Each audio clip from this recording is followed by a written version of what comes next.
All right, thank you. Yes, oh, you have another, oh, perfect, thank you. All right, that's 1804. All right, thank you. And you want to approach on the other issue?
All right, yes.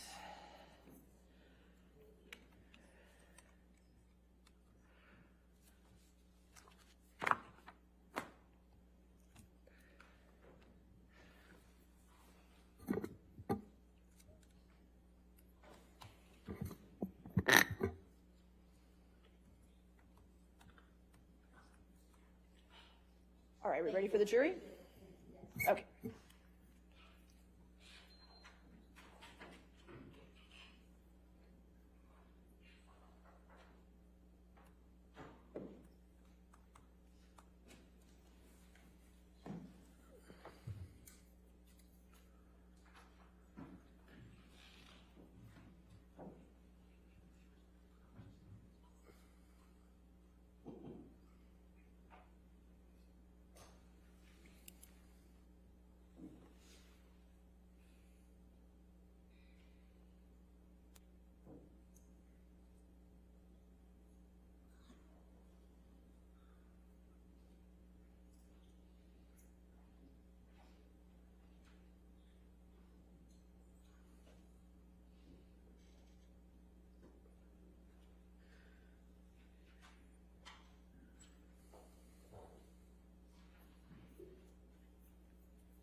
All right, thank you, ladies and gentlemen. All right, be seated. All right, the plaintiff has rested in the defense case. Your witness? Your Honor, I'd like to call Dr. Don Hughes to the stand. Dr. Hughes.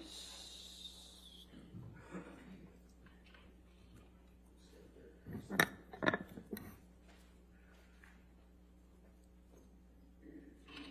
you solemnly swear or affirm to testify truthfully in this case for penalty of law? Yes, I do.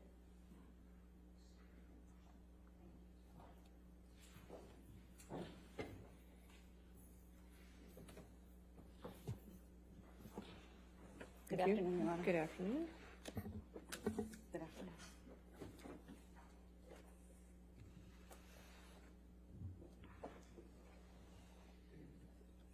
Thank you, Your Honor. Will you please state your name? Dawn Hughes. And what is your profession? I'm a clinical and forensic psychologist. And where is your practice located? I practice in New York City. What is a clinical psychologist? Sure. So a clinical psychologist is somebody who assesses, evaluates, and treats individuals who are suffering from a variety of ailments or problems that they have in their lives. It could be a major psychiatric disorder, and it could be problems in living. Clinical psychologists also participate in training, in education, and in research ventures. And what is a forensic psychologist? So a forensic psychologist is someone who applies the science and principles of clinical psychologists to a particular legal question at hand.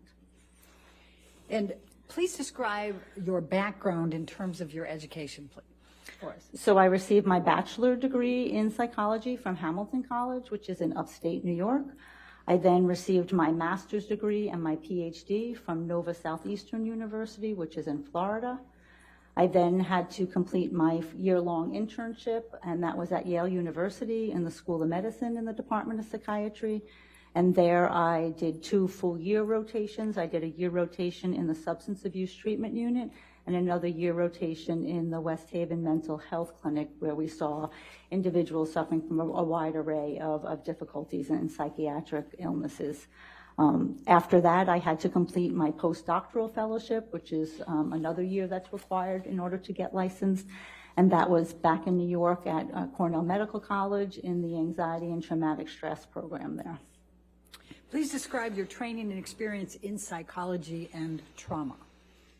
So my experience in trauma has been predominantly throughout graduate school. I started at a domestic violence program that was housed within our community mental health center of the university. And that program, we saw both men and women who were coming through the program. The majority of the men were court-ordered for batterers intervention programs to participate in mostly group therapy because of their behavior in intimate partner violence, domestic violence. We also treated the female victims who were victims of intimate partner violence mostly in individual therapy, but we did run some groups there as well. After that practicum experience, I went to work at the Veterans Administration in their outpatient psychiatry clinic. And in that clinic, I treated mostly, this was Florida, so they're much older adults. So we saw a lot of Vietnam-era veterans and actually World War II veterans in that program, and a few of veterans who served combat in the first Iraq War. Sort of overlapping in that time, I also was the research coordinator for the Child Sex Abuse Survivors Program, and that was also a treatment program that was housed within that same community mental health center. And we saw individuals, both men and women, who were coming for treatment to deal with the consequences, the psychological after effects of having been sexually abused as a child. After that, I completed my internship when I was at Yale at the substance abuse program because we know there's a high concordance, a high rate of trauma-based disorders with substance abuse. I put together a group, a women's group of female heroin addicts, recovering heroin addicts who also had either domestic violence or childhood abuse histories. So we did a dual substance abuse harm reduction model with the healing from the traumatic effects of the violence that they experienced. On my postdoctoral fellowship, I was in the anxiety and traumatic stress program. As the name sounds, we saw individuals who were suffering from trauma-based disorders and anxiety, mostly late adolescents and adults, men and women, for sexual assault, violence. Some were simple assaults on the streets, being mugged, and things of that nature. I also did teaching and training for Victim Services, which is New York City's largest victim-based organization who runs a lot of services for victims of domestic violence and shelter-based programs. And I did some education and training for them and teaching for a number of years. Thank you. Let's talk about your current occupation. What positions do you currently hold? So I currently have a private practice in Manhattan, and I also have a faculty position at Weill Cornell Medical College. I'm a clinical assistant professor of psychology in the Department of Psychiatry there. This is what we call on the voluntary faculty, which means you don't get paid, but you participate in bringing in the interns, selecting the interns for that year. In that program, I teach, I think for the past 7-8 years, the ethics seminar to the interns, and also participate in other didactics that they have. I'm also called upon to sort of troubleshoot difficult scenarios that clinicians, either trainees or full-blood clinicians, might have if there's an issue of intimate partner violence or child sex abuse and they don't really know sort of what to do in that situation. I get consulted to do that. And then most recently, I was part of our program's COVID response team, where in pretty much March, April, May, June, July 2020, where New York City was the epicenter, we sort of mobilized and were really doing psychological first aid and helping our hospital-based workers deal with the stress and the trauma from seeing so much death and destruction because of COVID in those first months of New York City's COVID wave. What does your independent practice entail? So my independent practice is predominantly, I say 3 things. The bulk is I see individuals in therapy, 2.5 days. I see people who come to my office who are mostly dealing from, the traumatic effects of victimization, childhood abuse, rape, sexual assault, sexual harassment, domestic violence. And I see these individuals in therapy. I do have a percentage of individuals who do not have a trauma history, and that's usually the anxiety disorders that I see. They may have panic disorder or generalized anxiety disorder or other difficulties and just relational difficulties or problems in living. The second big part of what I do is this, forensic psychology, like I am doing here today. I evaluate individuals who were involved in legal matters. I consult with prosecutors and district attorneys and U.S. attorneys on their cases, and just something that has to do with the legal system. And then the other smaller percentage is the engagement in professional activities in the profession. Do you have any areas that you specialize in? Yes, I specialize in interpersonal violence and traumatic stress. And what is interpersonal violence? So interpersonal violence is the umbrella term for when one person does something violent or abusive toward another. And that includes domestic violence, childhood sexual abuse, rape, sexual assault, sexual harassment, physical assault. All of those type of behaviors we understand as interpersonal violence. And then the traumatic stress is the consequence of that. What happens to individuals when they experience these sort of life-altering events, these really adverse life events? Traumatic stress is one of the outgrowths and the psychological consequences that people have when they've been exposed to these type of traumas. So intimate partner violence, rape, and sexual assault are major areas of your focus of practice? That's Is that correct. Fair to say? Objection leading. I'll sustain the objection. Okay. I'll just move on. What types of patients do you treat in your private office? So I treat adults, mostly men and women in my practice. I sometimes will treat late adolescents, 17 or 18. They'll come to me usually after a rape or sexual assault, and I'll treat them in short-term treatment. But mostly adults who are, have sustained some kind of traumatic event in their lives. Approximately how many victims of interpersonal violence have you examined or personally interviewed over the course of your career? Hundreds upon hundreds. And how many years have you been practicing? Well, I started practicing in graduate school in 1992, and I was licensed in 1996, so 25, 30 years. Okay. Are you board certified? Yes, I am. Please describe to the jury what board certification means and what you are certified in. Board certification is the highest degree of postdoctoral certification that a psychologist can obtain.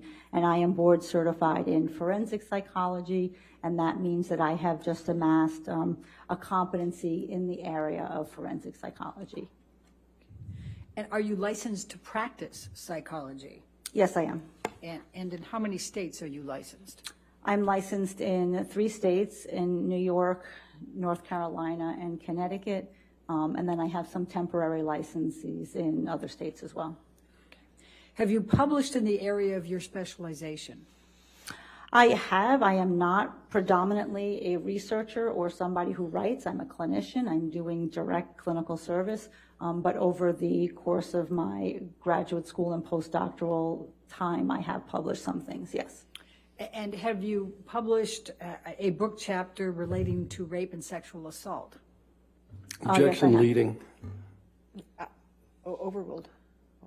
Yes, I have. Rape and sexual assault in adult women. And have you published any book chapters relating to structured or clinical assessment of risk or violence? Yes, I co-authored a book chapter entitled, this is a Structured Clinical Assessment of Risk and Violence. Okay. Have you given any other trainings or presentations to mental health professionals in the area of trauma and abuse?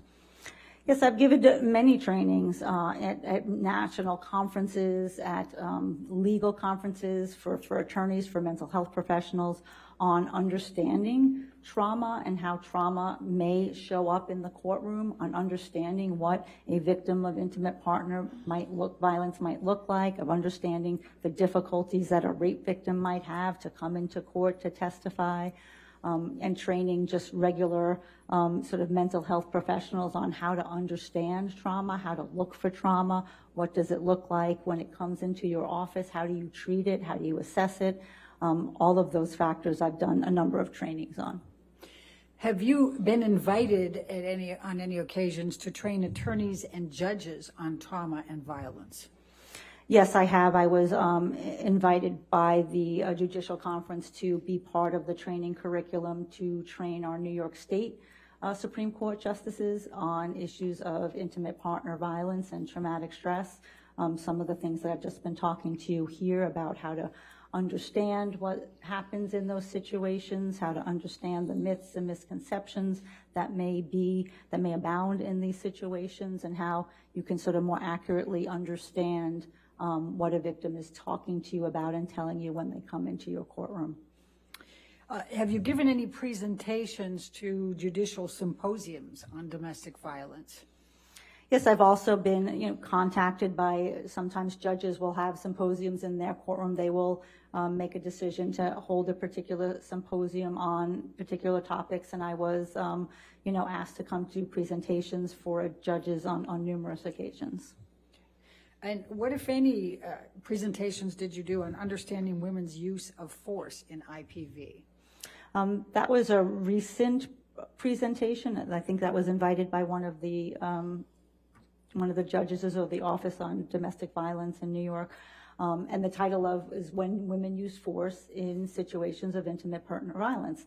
And my topic was to talk about the complexities of that issue and what does that look like and how can we differentiate if both people are fighting, how do we know that this is intimate partner violence? So what does the research tell us about that? How do we understand that and how can we really accurately assess that? And that was sort of the bulk of what that training was about. What professional organizations do you belong to? I belong to a number. I belong to the American Psychological Association, which is the largest body of psychologists in the United States, over here, headquarters in DC. Because it's so big, there are subdivisions of American Psychological Association, so I belong to the Division of Trauma Psychology. I belong to the Division of Psychology and the Law, the Division of Psychologists in Private Practice. I belong to other organizations, the International Society for Traumatic Stress Studies, which As the name says, it's an international society where we are interdisciplinary, mostly psychiatry and psychology, researchers and clinicians, to really understand and further our awareness about trauma and traumatic stress. I belong to the International Society for Trauma and Dissociation. I belong to the Anxiety Disorders of Association of America. I'm a fellow in the American Board of Forensic Psychology. I don't know if I'm forgetting any. Okay. Are any of these specific to interpersonal violence or trauma? Well, clearly the trauma division of the American Psychological Association, the International Society for Traumatic Stress Studies, and the International Society for Trauma and Dissociation, and then also the Anxiety Disorders of Association continues to talk about trauma because prior to this new DSM-5, it was PTSD was originally categorized under the anxiety disorders. So there are still colleagues and researchers in the anxiety disorders organizations who talk about PTSD and trauma. Do you hold any leadership roles in these organizations? Yes, I am currently the president-elect of the Trauma Division of the American Psychological Association. That is an elected position. You have to be elected by our membership. And now I serve as with the presidential trio. So there's three of us. You serve with the immediate past president, the current president, and the president-elect. So it's a 3-year term. And what we try to do is continue to disseminate best practices in trauma psychology and also interface with the larger American Psychological Association organization to continue to disseminate best practices and have just a voice for trauma psychology with our larger body and policy making. I've been involved in the Trauma Psychology Executive Board since its inception. I was a founding member of that division. I served as a membership chair, a program chair, an awards chair. I was the APA Council of Representatives, which means I was also elected to serve a 3-year term and sit on the governance board of APA, representing the Division of Trauma Psychology. So I've been very actively involved in the trauma division. And what is the Division of Trauma Psychology? So the Division of Trauma Psychology are psychologists who come together who want to disseminate best practices in trauma psychology. We want to make sure that we have our finger on the pulse of research and evidence-based interventions for people who are struggling with traumatic events that have happened to them. Okay. Have you served in leadership positions of other professional organizations? Yes, I was. There's a New York City-based organization. It's called the Women's Mental Health Consortium, and that's also an interdisciplinary organization. It's psychology, psychiatry, nursing, social work, and this was formed in order to give women sort of a referral base and more information about mostly like reproductive psychiatry. We know that certain difficulties and psychological difficulties that you have can erupt when you're pregnant or postpartum. So we wanted to have a number of resources available to women in the New York City area. I was a membership chair there for a number of years, and then I was the president of that organization, I think 2009 to 2017. I don't have my CV, but I think that's about right. Why is participation in professional organizations important in your field? Well, it's important to me because I do believe very much in service. I do believe very much in giving back. I do believe that it's important as a psychologist who believes strongly in trauma psychology and helping people that I can be part of a voice at the table, part of that push to get policy and understanding, especially with the insurance companies, to make sure that people are getting, the appropriate care that they deserve. So it's something that just has always been part of my life in varying degrees. And as a psychologist, I feel like it's a very rewarding part of my job. Do you attend professional conferences? Yes, I do, typically multiple times a year. Of course, COVID threw a little bit of a wrench in that since some things are virtual, but yes, I routinely attend conferences. And why do you think that's important? It's important to stay abreast of developments in the field. It's important to meet with your colleagues across the country and see what they're doing and what they're hearing and what's working and what's not working. So when you're at a conference and somebody's presenting new or novel research, then you can take that information and bring that back to your clients and bring that back to my forensic work. So it absolutely enhances the work that I do. Have you ever been qualified to testify in the field of psychology as an expert witness? Yes, I have. How many times? I was first qualified in 1998, so since then, about 50 times. Okay. And how often in that 50 times has the specialty been in interpersonal violence and traumatic stress? Probably more than half. Okay. Have you ever worked for or testified for the prosecution in criminal matters, like the District Attorney's Office, U.S. Attorney's Office? Yes, I have, frequently. Okay. Do you testify for both sides in lawsuits, plaintiffs and defendants? Yes, I do. Have you ever worked on other cases that didn't go to trial? Many. Okay. Have you ever found an individual that you evaluated did not suffer from the effects of interpersonal violence or PTSD? Frequently. Okay.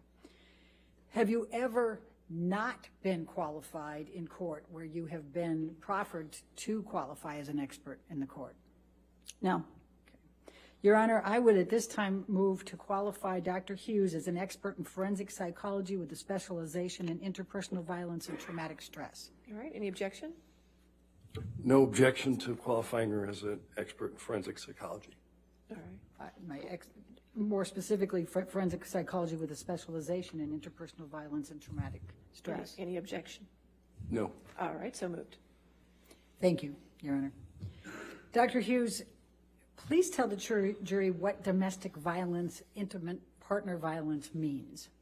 Sure. So I'm probably going to be interchanging the language domestic violence and interpersonal violence, and for purposes here, these are the same thing. So intimate partner violence is a pattern of manipulation, fear, and coercive control that happens within an intimate relationship. It constitutes using a variety of abusive behaviors, and that can be physical violence, sexual violence, psychological aggression, emotional abuse, stalking or surveillance behaviors, and economic abuse. The abusive behaviors occur over time, not all at once, and they're also interspersed with very normal times, times without violence, times with love and happiness, and it's this interpositioning of the violence with the love and the abuse, with the love and the care, that makes it very difficult for a victim to extricate herself from that situation and from that relationship. And what would you say is the overarching dynamic of these relationships? So the overarching dynamic is the abuse of power and control of one person wanting to have dominance in that relationship, say over most things that the couple or that the victim does or does not do. Please tell the jury what coercive control means. So coercive control is a tactic of victimization. The goal of it is to establish dominance. What coercive control does is that it imposes negative consequences for noncompliance with your partner's expectations or demands. And what that does is it erodes away at the victim's autonomy and her independence. What is physical violence? So physical violence is when one person uses their body against the body of another with the intent to cause injury or harm.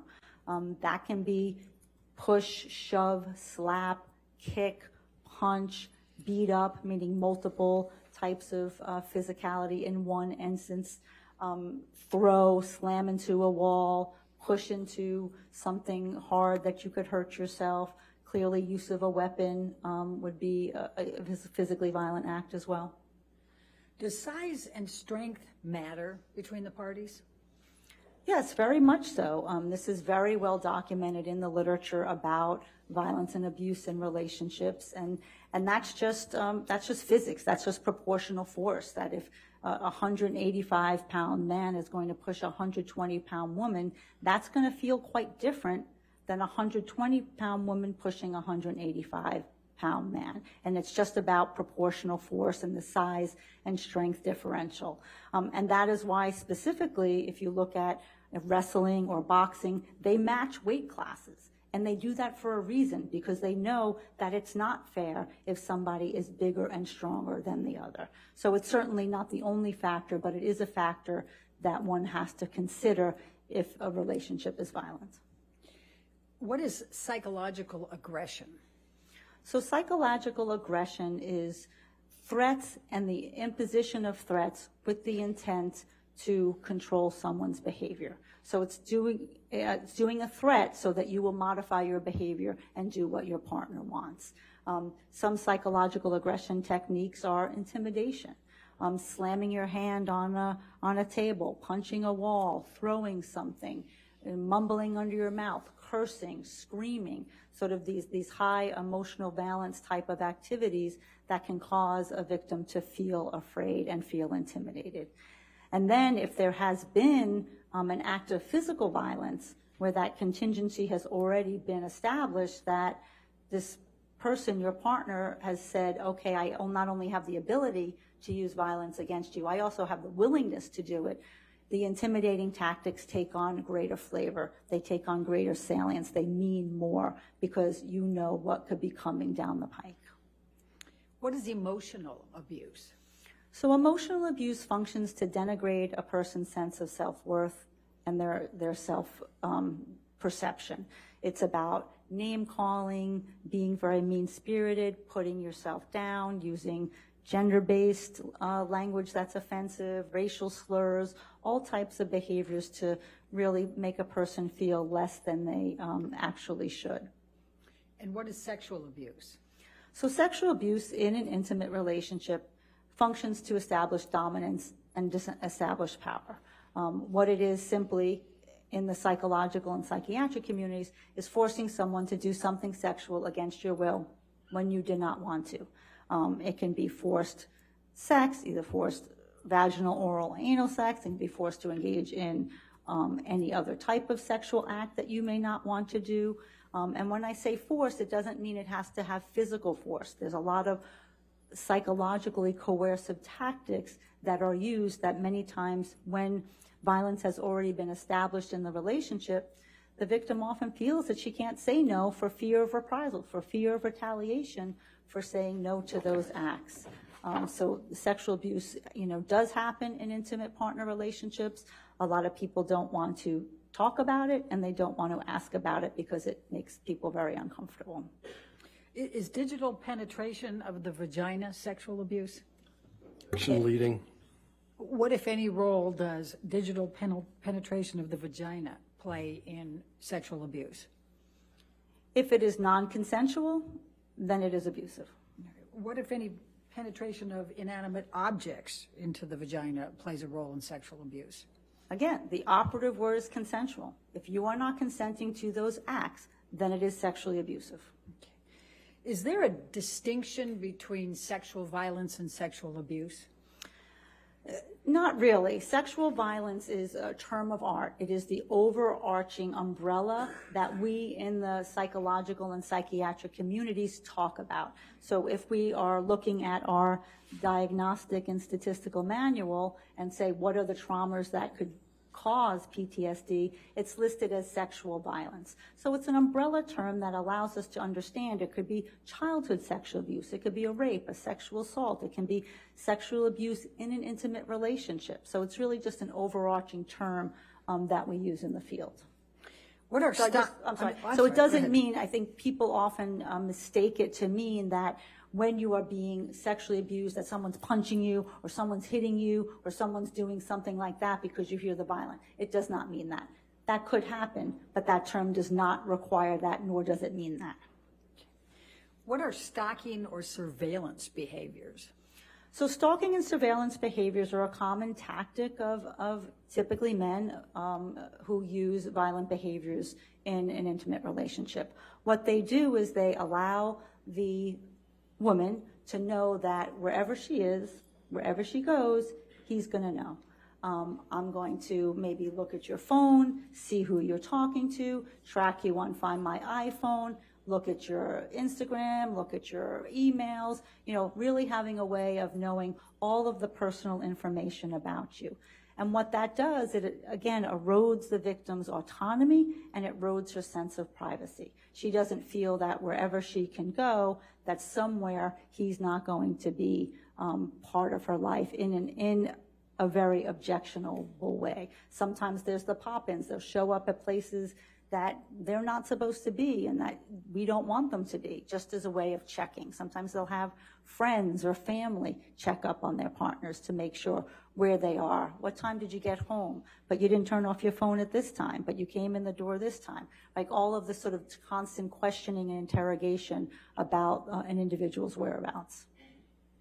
What about economic abuse? What is that? So economic abuse is a way to, again, continue to maintain control over your intimate partner. Sometimes it's withholding information about the finances, of not letting you have access to the finances. If you can't have access to a credit card or a checking account or, Apple Pay on your phone, then you're rendered usually much more economically dependent on your partner, and that limits tangible options for you.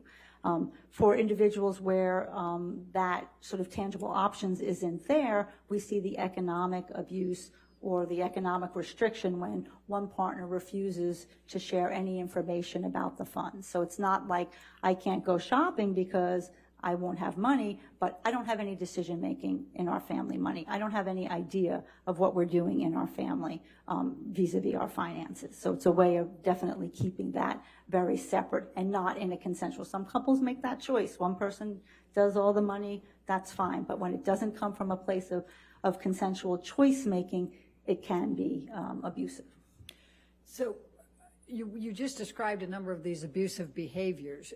Are all of them present in every domestic violence relationship? Right. No, they're not all present in everyone, and that's why it's very important to do a thorough assessment of a relationship that may be mired in violence to see which ones are present and which ones have a great impact in the relationship, which ones are sort of making the structure of this relationship. After a sexual assault in an intimate relationship, how might a victim in those circumstances interact with her partner? So this is one of the myths that people say, well, if she was sexually assaulted by her partner, she would have just left. And nothing could be further from the truth. That's not what happens, especially when it's your husband or your boyfriend or your partner. So what women do is they bury it. They compartmentalize it. They put it away. They avoid it because then they continue to reach out for the kind and the loving man that they got into this relationship with. The problem is that it does fester belief and causes more sort of psychological distress in the victim. What, if any, role can shame or humiliation play in this coercive dynamic? So that's one of the emotions that the victim is usually trying to suppress and compartmentalize and avoid and put away. One of the most frequently felt feelings after something so incredibly humiliating and violating is shame. And shame is a very sort of difficult emotion for people to have to live with and to have to experience.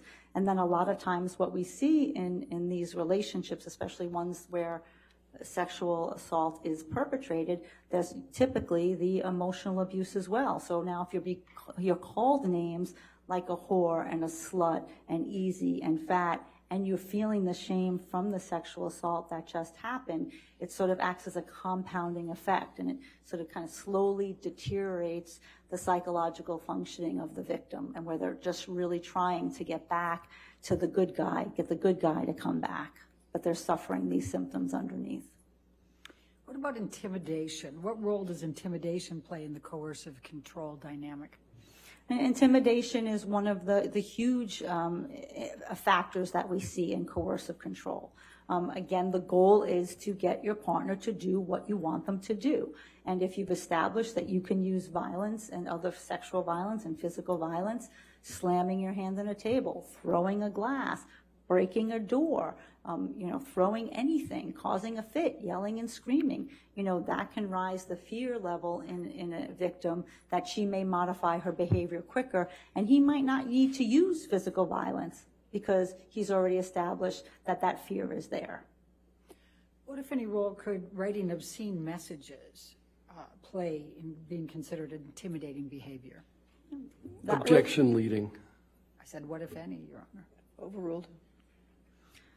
I mean, certainly writing obscene messages to your partner could absolutely be an intimidating behavior. What, if any, role does emotional abuse or degradation play in the dynamics? So emotional abuse and degradation, as I stated before, functions to decrease your sense of self-worth. It decreases your sense of agency. It makes you feel bad about yourself. And when you feel bad about yourself, you're less likely to actualize and see options for leaving. You're so sort of mired in this dynamic of abuse that you come sometimes to believe the bad things that the person is telling you about. So, you know, maybe I am not talented and fat and lazy and stupid, and it interferes with that ability to problem solve and figure out, you know, can I get out of this relationship? And sometimes you feel you don't even deserve to get out of the relationship when the abuse is so chronic and so repetitive. What role does surveillance as a means of control play in that dynamic? So surveillance, Objection leading. I don't think that's leading, Your Honor. Overruled, go ahead. so surveillance functions to let the victim know wherever you are, there I am. So it makes her feel not secure in her movement, feeling that she has to restrict her movement. Her movement is not hers alone. It usually increases hypervigilance. It increases fear. It increases the need for yourself to mark where you've been and what you've done so that you can go back and prove it to your partner, because you know that there is going to be an interrogation later. When this pattern has been established, show receipts, you know, show me your iPhone, where were you, what's your Google location at? You know, those are some types of surveillance behaviors that puts the victim very much on edge and increases that level of anxiety and trepidation. What role does possessive jealousy play in these relationships? So possessive jealousy is a very difficult dynamic in intimate partner violence. It's very common in situations of coercive control. It's rooted in possession, that the gentleman feels that he can possess her and that he can have her whenever he wants. It's very possessive dynamic. But the accusations, the problem is when you make the accusations, the woman's forced to refute the accusations. So they're continuing in this dynamic where she's trying to prove, I didn't do what you said, this didn't happen. And then unfortunately, sometimes it escalates because the man is not taking the no for an answer, because this is a perseverative, obsessive pattern that's very difficult to penetrate, that often these type of conversations lend themselves to physical and sexual violence. Does this dynamic happen overnight? No, it doesn't happen overnight. It happens over time. You know, we don't, a woman doesn't get into a relationship with a man who's beating her up and sexually assaulting her and calling her names and doing all that. She gets into the relationships for all the right reasons, just like we all get into relationships, for love, for companionship, for kindness, for a future. But then slowly, all of these behaviors start to take form. And I always say it's sort of like sucking the oxygen out of the room, and then before you know it, you're suffocating.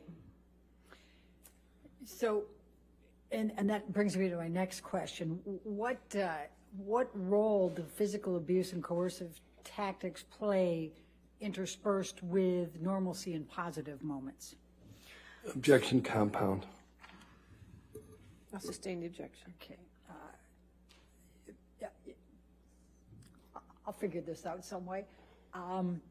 What role does love and normalcy play in these dynamics you've been describing? Objection compound. Overruled. Thank you. So love and normalcy are almost always in these relationships. That, when you are in a lull and the violence is not happening, you're back to sort of the loving man that you wanted, the person who you wanted to be with. And when you pair sort of this violent dynamic, physical violence, sexual violence, with love and attachment, it creates a trauma bond. It creates a psychological bond. An emotional dependency is created. So it makes it very difficult for the victim of the abuse to sort of extricate herself from that relationship, and for her to even believe frankly. I mean, that takes a lot of time to even believe that she can and that she should. And what, if any, role does that dynamic you've described have in the victim thinking they can fix the problem? So what do we know from the research? The research with working with battered men who come into treatment is that the only person who can change the abuse is the abuser. So no matter what the tactics that the woman uses, she's trying to do all these different things to fix him, to have him not be violent, to have him not be sexually violent, to have him not be obsessively jealous. And all those things don't change his behavior because it's up to him to change his behavior. And this was played out a million times in the batterers intervention groups that I led. And the men would tell us, it doesn't matter what she does. I don't care. So the problem is that the woman continues to think that she can fix it, and yet she can't. But she's the one who's then rendered sort of helpless and hopeless because everything that she's trying to do is failing. What is the cycle of violence? So the cycle of violence is one way to describe this domestic violence pattern. Typically what we see, and the cycle can be different in a variety of relationships, but typically what we see is in the first phase, so sort of multiple 3 to 4 phases. In the first phase, there's a tension building phase. You're sort of starting to feel that apprehension. He may be throwing his papers on the table a little more. He may be slamming the fridge door a little more. He may be mumbling under his mouth a little more. He may grab a glass a little more forcefully than he normally is. And then there's the incident phase. Then there's the blow up, where the violence, the abuse, the screaming, the sexual violence or the physical violence, all that occurs. Then we come to the contrition phase. I'm sorry. I didn't mean it. It wasn't me. I'm not going to do it again. The promises for change. And then we sort of slide into the calm phase where, you know, this isn't going to happen again. I'm back to stable ground. I want to live in this place, this sort of honeymoon place. You know, the problem in the calm phase is we often see the rationalizations and the justifications for the behavior. It's not like typically the man is taking full responsibility for what he did, but it's calm because there's no, you know, violence and no sort of tension at that moment. And then it recurs. And then it recurs. So you're stuck in this vicious cycle of trying to figure out, how can I be with this man who hurts me, and yet I love him so much. And what, if anything, does the term love bomb mean? So the love bombing is, it's more of the colloquial term for the younger folks here, but, you know, where you shower someone with affection and love, you know, in this contrition and calm phase where, you know, everything about you is special. You're the best thing in the world. I'm never going to do anything to hurt you again. I would never let anyone hurt you. And it could be sending flowers and buying gifts or going on trips or your favorite restaurant. And that is, you know, a way of where the man is trying to make those amends. And then it gets the woman hooked. So they get hooked on the kindness. They get hooked on the love. They don't get hooked on the abuse. I've never met one woman in the hundreds and hundreds and hundreds that I've evaluated who was not concerned about the violence. They're all concerned about the violence, but they go for the love. So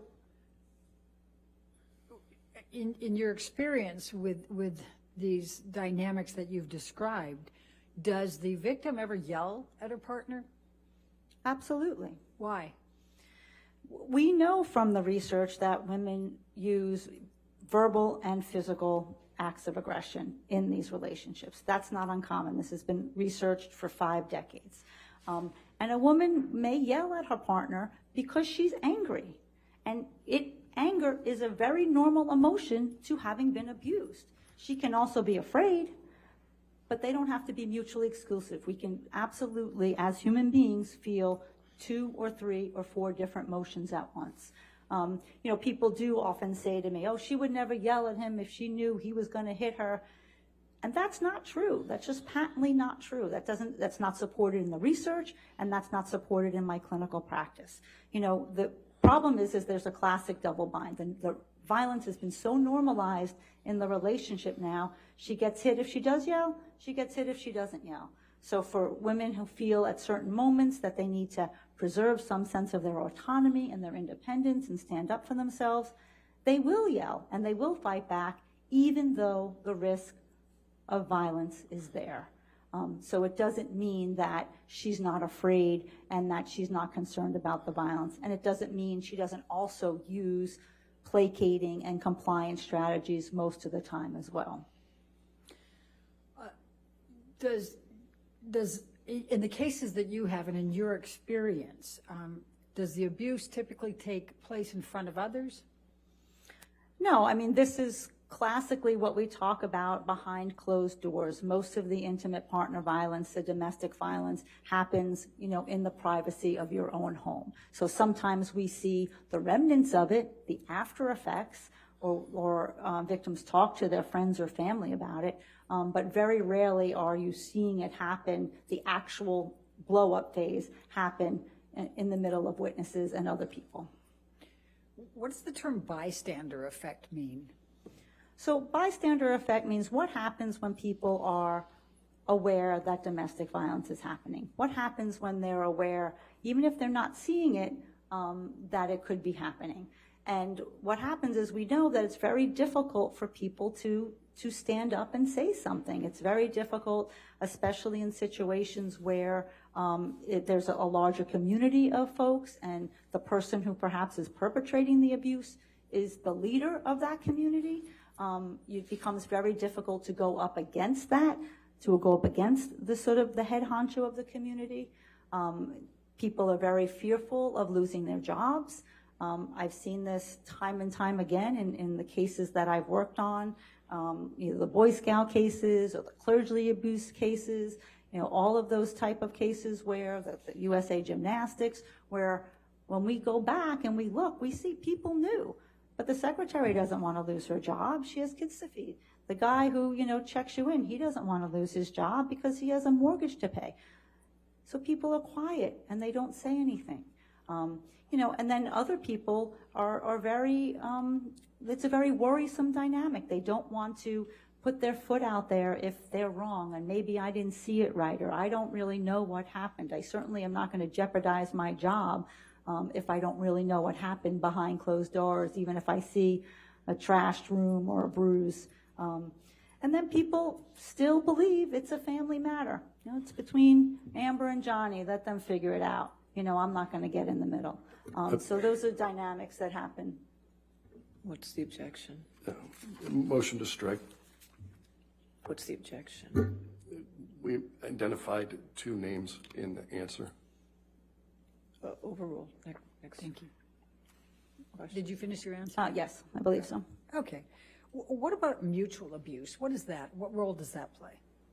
So mutual abuse isn't really a term of art that we use. What we look at is situational couple violence and intimate partner violence. And when we look at situational couple violence, that really does characterize the majority of types of violence and abuse that happens in relationships. That's when a couple gets out of hand. They may push, shove, slap, yell, say some things that they don't want. And it's not that those behaviors are okay, but those are sort of what our larger scale community-based studies say happens in these relationships. That's distinguished from intimate partner violence, what I'm talking to you about, that has this constellation of symptoms and is rooted in the abuse of power and control. Is there research that addresses this mutual abuse? Yeah, there's research that addresses what does gender symmetry look like, male and female. Are they the same? And there's certainly, as I said, research that on the lower end types of violent behaviors, push, shove, slap, we may see similar rates between men and women. In psychological aggression, yelling, name calling, putting down, in some of our big community scale studies, we may see similar rates of perpetration in those behaviors. But then there are, other situations where we don't have gender symmetry. And what the research talks about very clearly is you have to examine context. You have to examine the differential of power and control and coercive control in the relationship to make a full determination. Do women use violence in relationships? Yeah, absolutely. Again, we've known this for 5 decades in our research. We've been studying this since the 70s. And when we look at what happens, women do report their use of violence. The majority of violence that we do see is what we call reactive violence or self-defensive violence, or sometimes violence that's perpetrated independently of an assault, of something that's going on. But mostly that when the partner begins to become violent, then she may become violent and fight back. And that's not an uncommon dynamic, that if somebody is being pushed or shoved or hit, that a person would fight back. That has been established in the research. And what, if any, effect does that have on changing the power dynamics or the structure? Well, you have to find out, does it? Does her use of violence change the overarching power structure of coercive control and violence and abuse in this relationship? And you have to examine those variables to see, does it or does it not? Can men be victims of intimate partner violence? Absolutely. Certainly, we know that we have to be careful of gendered stereotypes. We can't go in and think, oh, only the woman is the victim, and only the man is the perpetrator.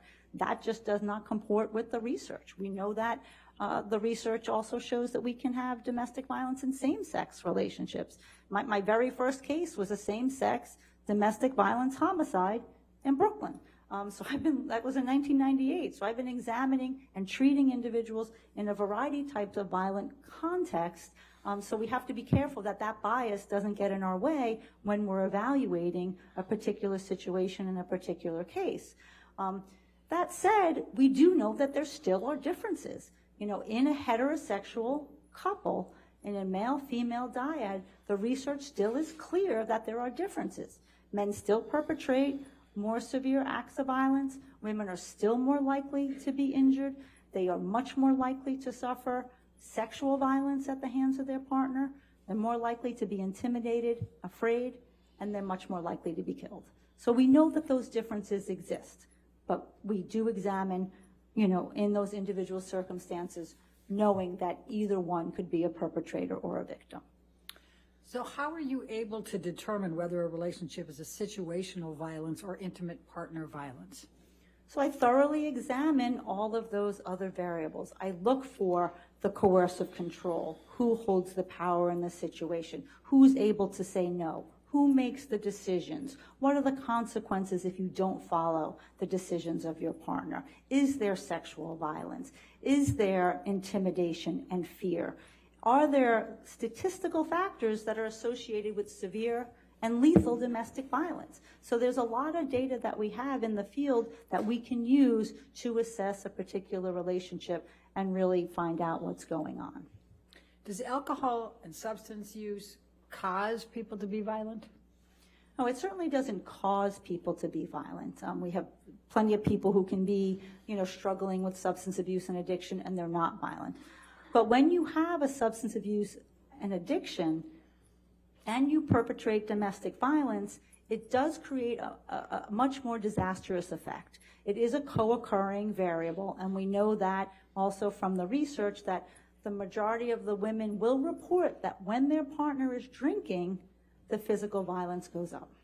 So a lot of the times when he's physically violent is when he's been consuming drugs or alcohol. When he's not consuming drugs and alcohol and he's not violent, those other behaviors continue to persist. The coercive control, the surveillance, the obsessive jealousy, the possessiveness, the psychological abuse, those usually persist. But the alcohol can just throw lighter fluid on a flame in a situation of domestic violence. Is there research that looks at how women cope with the violence and abuse in their relationships? Yes, there is. Please tell me about it. What does it say? So there's been a lot of research to talk about what do women do. That's the question that everyone wants to know. Why doesn't she just leave? And in asking that question, why doesn't she just leave, we actually are able to say, well, let me tell you what she does do. And what the research shows is women do a lot of things in that relationship. So there's sort of 3 main categories. One are the formal responses, the formal things that she does. Call the police, participate in prosecution of your partner, go see a therapist, go to a shelter, go to a hospital. These are sort of the very formal strategies that women can use. Then there are the informal strategies, and that's talking with your best friend, talking with your mom, talking with your friends, trying to get that emotional support from your social network. But the most common one is these personal strategies. And the personal strategies are really talking with your partner. They're trying to fix the relationship from within the confines of the relationship. You know, trying to get him to go to counseling, try to get him to go to church, try to get him to understand his ways, try to get him to get into AA or sober counseling or harm reduction model to help with his addiction, compliance with his demands, anticipating his demands, all these coping strategies that are sort of, you know, embedded within that intimate relationship. Let's talk about the calling the police. Is that a common response? It's not a common response. Many women do not want to call the police on their partners. You know, using criminal justice interventions in crimes of women and children are the least likely to be called into law enforcement. And most of the time when the police are called, it's because a particular incident has got out of hand and she feels unsafe. And the only way that she feels I can get this incident to end and stop is by calling law enforcement. And if police are called, does the woman typically participate in the prosecution? I mean, this has been a problem and a difficulty for prosecutors across the country since I've been doing this work. I'm actually frequently called by the prosecutor to testify about a fact pattern because the victim won't come in and testify. So dropping restraining orders, not participating in the prosecution is a very common dynamic in situations of intimate partner violence, domestic violence. And what we know and what we know from our law enforcement data and colleagues is that when you get that 911 call, they're very specifically trained to say, that's likely not the first episode. The chances are there have been more severe episodes before you get this call. So you can't go on the scene and think that this is the first episode of violence. And that's why a thorough assessment is supposed to be done when police officers arrive on the scene. So usually that episode that calls the police is just meant to stop that incident in that moment, to get a sense of safety. But most women don't want to participate and go forward with restraining orders. Why do women in violent relationships stay in the relationship when the man's hurting them? I mean, they stay for all the reasons we talked about in the cycle of violence. They stay for the loving man. They stay for the man who's kind. They stay for the man they decided to marry and had hope and promises for their future. So there's a lot of sort of love and attachment is why they're connected to their partner. Some people stay because they have economic reasons and they don't have tangible resources to leave. Some people have children in common and they don't want to deprive their children of a father. So some people fear retaliation. If I leave, I'm going to get seriously hurt. And frankly, the statistics bear it out. The most dangerous time for a woman is when she's leaving that relationship. Her likelihood of being killed grows substantially at that moment. So leaving sometimes isn't a best strategy. Staying keeps her safe. So there's usually a multitude of factors of why a woman decides to stay in the relationship. And again, as I said previously, it doesn't mean she's unconcerned about the violence. It's just she hasn't figured out a way out yet. What, if any, role does emotional attachment and love play in that? That's, probably the biggest one, is that you have this, we talked about that trauma bond that has developed, that psychological attachment to your partner. You don't want to leave him. You've connected with him on so many other levels that giving that up just feels like a threat to your integrity. You're just and a threat to his, because you're just so intertwined and attached. What, if any, role does hope and optimism play? Hope and optimism are really what keeps victims alive in these situations. That's what gets them going from one episode to the next, to get up the next day and maybe he's not going to drink today. Maybe it's going to be on his good side. Maybe he's going to come home and not disappear for 3 days. Continuing to hope that some type of change is coming down the pike. Now, you mentioned lethality a little earlier. Can you please explain to us what that means? So lethality means death, means fatality, and we have very well validated instruments and data that looks at what factors happen in a relationship where a woman ends up dead. And we do that through looking retrospectively, saying, here's, this person ended up dead, killed by her partner in a homicide, and let's see what factors were there so that we can work at preventing it. It's very methodologically sound over different case-controlled designs over multiple cities, used by the FBI and law enforcement. So these are a number of factors that tell us that somebody is in a very dangerous situation. So some of the factors are an increase of frequency and severity of the violence, threats to kill, choking behavior, sexual assault, obsessive and possessive jealousy, controlling behavior, the perpetrator's use and abuse of substances, alcohol and substances, the perpetrator's threatening of suicide himself, right? Those are some of the top factors, and there are more that are very, very dangerous. When we hear that and we hear a woman is in a situation where those are present, then we are moving out of situational couple violence. What, if any, role does destroying property?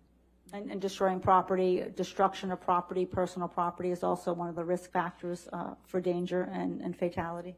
And what, if any, role does leaving threatening messages play? Yep. That's also a risk factor for lethality.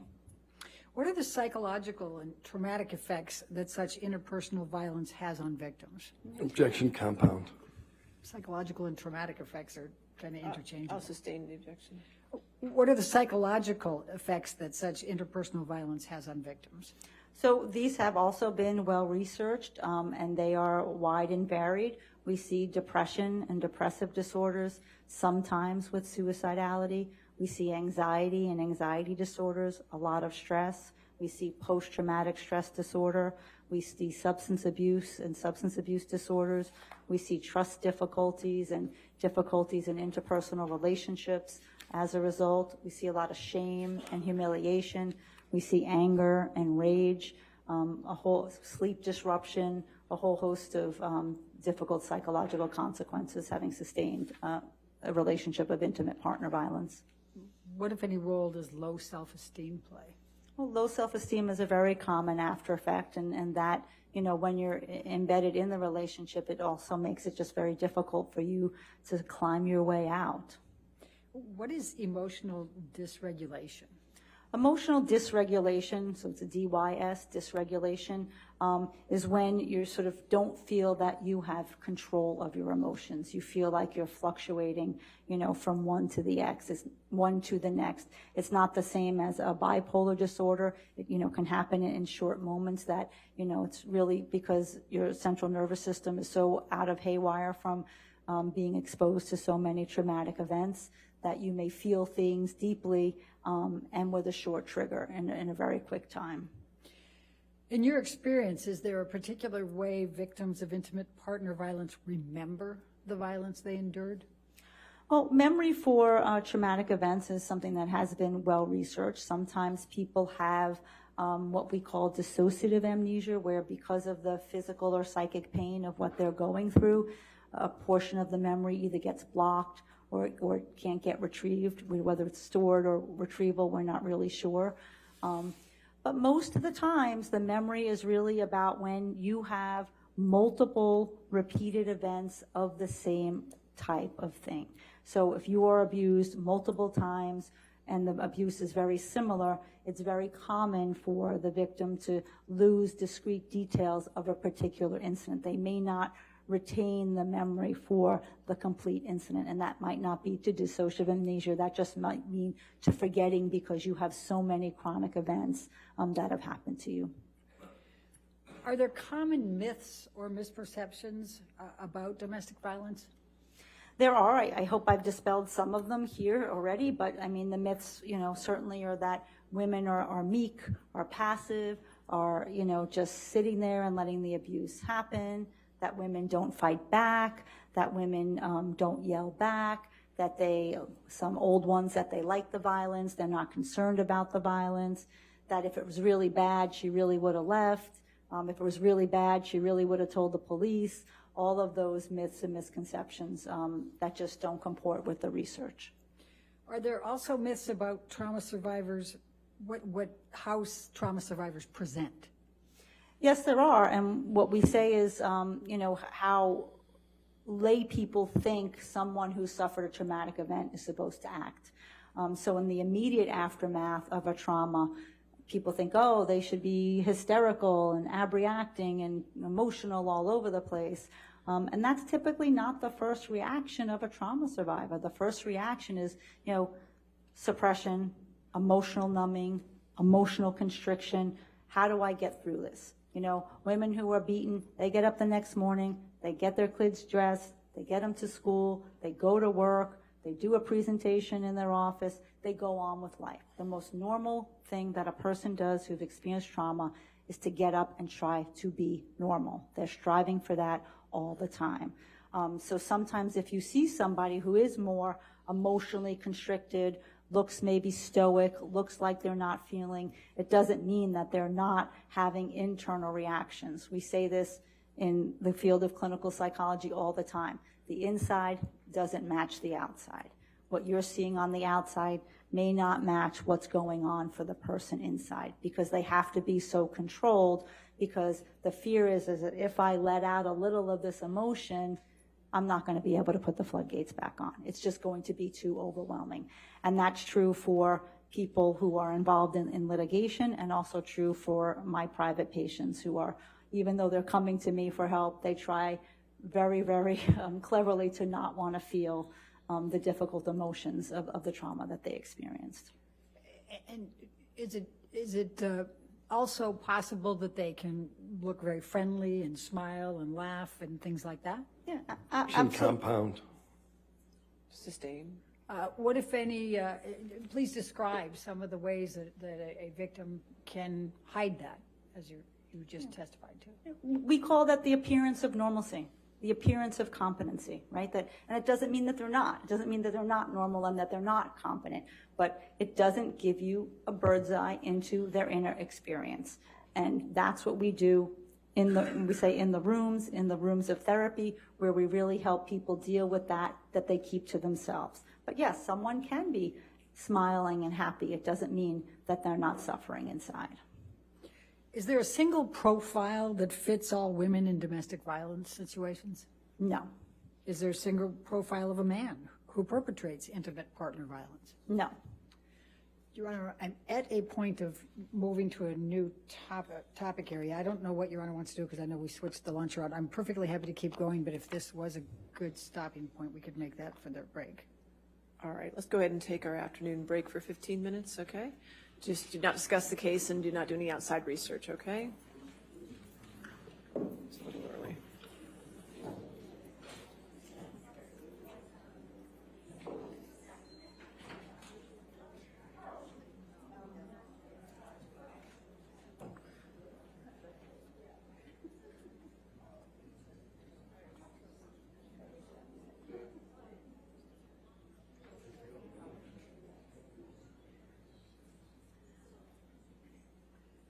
All right, and Dr. Hughes, since you are testifying, please do not discuss your testimony, including the attorneys at this point, okay? Yes. All right, we'll come back at 3:15 then, okay? Thank you, Your Honor.